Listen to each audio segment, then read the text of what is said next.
Tianeptine, also called gas station heroin, is a dangerous synthetic drug that mimics an opioid, and it's available in smoke shops, convenience stores, and online.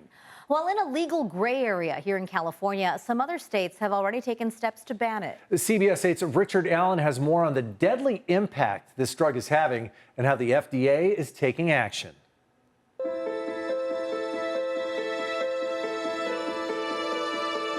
He was a good person. He really was. Carrie Womack never imagined that at age 31, she would become a widow. And he had a good heart. The world lost somebody with a really amazing heart.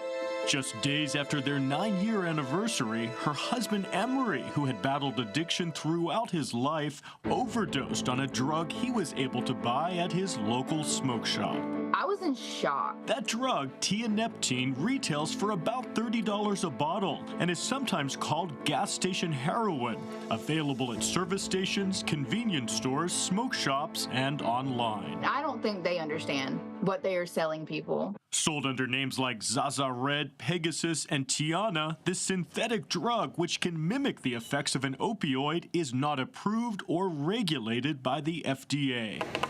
Tianeptine is often illegally marketed as a dietary supplement, claiming to improve brain function. Sometimes it's labeled as not for human use, and that's how they get around a lot of the regulations. Dr. Daniel Lassoff is an emergency medicine physician at UC San Diego who has studied Tianeptine. He says it's often used and abused for pain relief or a quick euphoric high, similar to heroin or oxycodone. One of the other things we've seen it used for is people use it to self-medicate to try and get off of other opioids like fentanyl. Because it's not regulated by the FDA, Dr. Lassoff says it's impossible to know how much Tianeptine you're actually taking or whether other drugs may be mixed with it. We don't know if fentanyl makes it into Tianeptine.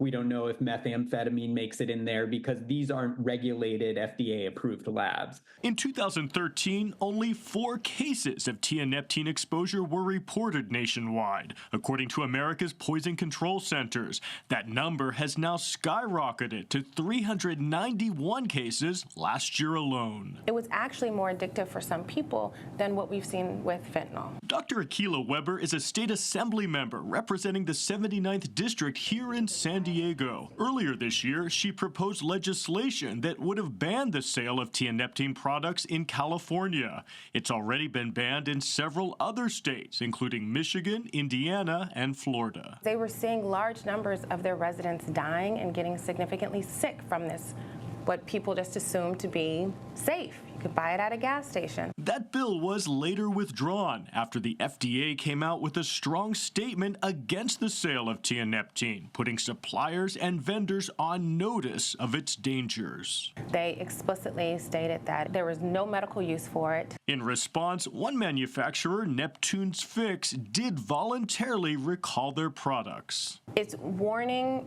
is strong enough, but I think that what we need is more enforcement and education on the federal and local levels. Still, Dr. Weber says she's not ruled out reintroducing legislation down the road. We are definitely watching to see if it's something that we do need to take action on. Dr. Lassoff would like to see more regulatory action on the federal level. I don't see a purpose for it. I see a danger for it. And for that reason, I don't see a reason why people should use it.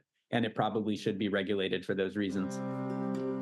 For Carrie Womack, who's now working to educate others about the dangers of Tianeptine, the FDA's current warning is not enough. But it's still being sold. It's still showing up. It's still killing people. Until you take it off the shelves, that warning means nothing. I think my husband told me about that warning, and he obviously didn't take it seriously either. And earlier this year, federal legislation in both the House and Senate was proposed that would ban Tianeptine on a nationwide level, legislation that is still working its way through Congress.